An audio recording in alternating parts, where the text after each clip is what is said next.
sa tuwing Miyerkules na sinasabi niya na nga, salamat dahil may gawain na naman sa tahanan na to. At ang kanyang pinasalamatan na nandito palagi si Amang Yahweh na kasama niya. Amen. Tunay nga na napakaputi ng ating Panginoon dahil ang sabi nga ni Mami na hindi siya pinababayaan at binibigyan ng kalakasan at yan ang ano natin sa Panginoon na hindi tayo iniiwan ng Panginoon kahit na sa mga pagsubok o sa mga tagumpay ay nariyan palagi ang ating Panginoon na handang tumulong, handang pagmasdan tayo sa lahat ng oras at hindi na tayo iniiwanan. Si Mami, galak na galak dahil kahit na ilan-ilan lang ay may gawain na naman dito sa tahanan niya ito.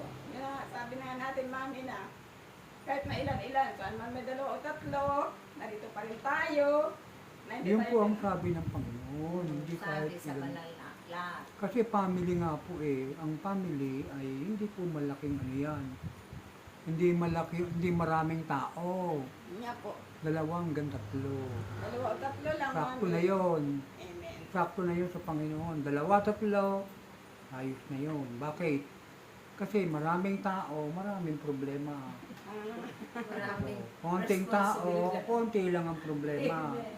Kasi konti lang ang tao. Yun lang nga Mami na huwag na. Sinasabi nga yan brother na huwag mong alala na kunti lang at masaya na tayo sa kunti na yun. Amen. Meron Diba? pa lang 5 saging, pwede na. 2 o 3 lang Mami ay makontento na tayo sa malaga. Nandito ang Yun ang sinabi ng Panginoon. Saan man may 2 o 3. Nagkakatipon sa kanan. na Ganon. nagkakatipon ay narito siya, nakasama natin. Amen. Ganon. Amen. So malakas na palakpak sa